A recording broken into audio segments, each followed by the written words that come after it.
మోకా పైలేని వ్యక్తికి అక్రమంగా బెజ్జంకి తహసీల్దార్ పట్టా చేశారని ఆరోపిస్తూ మండలంలోని బేగంపేట గ్రామానికి చెందిన కాంపల్లి మల్లేశం అనే దళిత రైతు కుటుంబం మండల తహసీల్దార్ కార్యాలయం ముందు చేస్తున్న నిరసన దీక్ష కార్యక్రమం 3వ రోజుకు చేరుకుంది. తమకు దక్కాల్సిన 35 గుంటల భూమిని మోకాపై లేని వారికి బదిలీపై వెళ్లిన తహసీల్దార్ అక్రమంగా నిబంధనలను ఉల్లంఘించి పట్టా మార్పిడి చేశారని ఆరోపిస్తూ నిరసన వ్యక్తం చేస్తున్నారు. ఇప్పటికైనా ఆర్టీఓ కలెక్టర్ స్పందించి తమ భూమిని తిరిగి తమకు పట్టా చేయించాలని వారు కోరారు. 3వ రోజు నిరసన దీక్ష కార్యక్రమానికి మండల ఎంఆర్పీఎస్ అధ్యక్షుడు వడ్లూరి పరశురాములు సంఘీభావం ప్రకటించారు. ఈ విషయమై నూతన తహసీల్దార్ ఎస్ గోపాల్ను వివరణ కోరగా సమస్యను పై అధికారుల దృష్టికి తీసుకెళ్లడం జరిగిందన్నారు.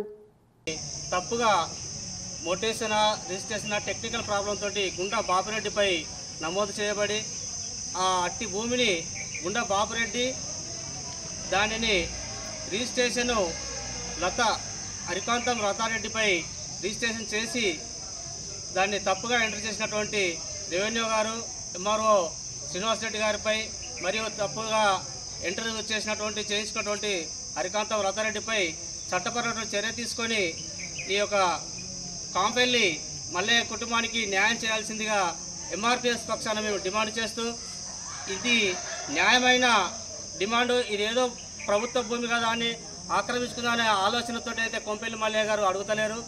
పైసలు పెట్టి కొనుగోలు చేసినటువంటి పట్టా భూమి, అట్టి భూమిని కాస్తులో ఉన్నటువంటి మల్లయ్య గారికి కాకుండా గుండా బాపిరెడ్డి గారి తప్పుగా ఎంటర్ చేసినటువంటి ఎంఆర్ఓ శాఖపై మేము దాన్ని ఖండిస్తూ ఎంఆర్ఓ శ్రీనివాస్ రెడ్డి గారు దాన్ని వివరణ కోరి కుటుంబానికి న్యాయం చేయాల్సిందిగా చట్టపరమైనటువంటి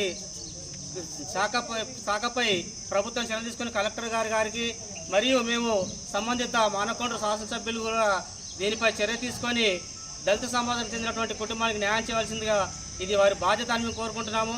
ఈ కుటుంబానికి ఏ బాధ్యత అయినప్పటికీ కూడా ఎంఆర్పీఎస్ మేము అండగా ఉంటాము. ఎంఆర్పీఎస్ పక్షాన మేము దాన్ని ముందుకు తీసుకోవడానికి కూడా మేము చర్య తీసుకుంటాము. ఎంఆర్ఓ అయితే ఏదైతే దీన్ని తప్పుడు ఎంట్రీ చేసిరో గతంలో వారికి అండగా ఉన్నటువంటి ఎంఆర్ఓ గారు చివరికి వెళ్ళిపోతున్న సమయంలో అది నమోదు చేసిపోవడం మాకు బాధాకరంగా ఉంది. మీరు ఆ సంక్షోభంతో ఎంఆర్ఓ మీద ఈ యొక్క ధర్నా దిగడం జరిగింది. కాబట్టి ఇప్పటికైనా అధికారులు దీన్ని ఆలోచన చేసి పర్యవేక్షించి గ్రామంలో గ్రామ సభ పెట్టి వీరిదా లోపము. ఇప్పుడు మన ఇది సర నంబర్ 874/1 ఇతర పంతన గురించి వాళ్ళు బయట ధర్నా చేస్తున్నారు. వాళ్ళ ధర్నా చేస్తున్న ఏంటంటే ఇట్లా ఎంఆర్ఓ గారు మాకు మాట ఇచ్చారు, మేము ఆపుతాం అని చెప్పేసి ఆయన కూడా వాళ్ళు ఎంఆర్ఓ గారు చేసి వెళ్ళిపోయారు. లాస్ట్ మూమెంట్లో ట్రాన్స్ఫర్ ఏమన్నా అని చెప్పేసి వాళ్ళు మాకు పిటిషన్ దాఖలేశారు. యాక్చువల్గా ఈ పిటిషన్ మా సార్ మేము ఇట్లా SC/ST కమిషనర్ పెండింగ్ ఉంది, కోర్టు పెండింగ్ ఉంది, ఆయన కూడా ఎంఆర్ఓ చేస్తున్నారు ఈ పద్ధతిగా అని చెప్పి వాళ్ళు అడుగుతున్నారు. సో మనకు ఈ కొత్త ధరణి ప్రకారం మనకు ఏమైనా రూల్స్ ఎంక్వైరీ కానీ కోర్టు కేసులు కానీ మనకు సంబంధం లేదు. సో ఆ రూల్స్ ధరణి ప్రకారం మనము డాక్యుమెంట్స్ ఉంటే కంపల్సరీగా చేయాల్సిందే. సో మనం ఎటువంటి ఆపడం వీల్లేదు. ఎప్పుడు ఆపుతాం అంటే కోర్టు ఇంటర్మ్ ఆర్డర్స్ అంటే స్టే ఆర్డర్ కానీ లేదా ఫైనల్ ఆర్డర్ కానీ ఇస్తే తప్ప మనం ఆపడం వీల్లేదు.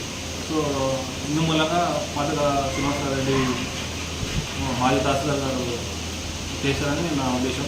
సో దీని మీద మేము వాళ్ళ ఇచ్చిన పిటిషన్ని కలెక్టర్ గారు ఫార్వర్డ్ చేశాము. మళ్ళీ కలెక్టర్ గారు ఈ విషయమై మళ్ళీ క్షుణ్ణంగా పాయింట్స్ మీద మమ్మల్ని నివేదిక అడుగుతారు. దాని మీద మేము మళ్ళీ పూర్తి నివేదిక మేము కలెక్టర్ గారికి సమర్పిస్తాము.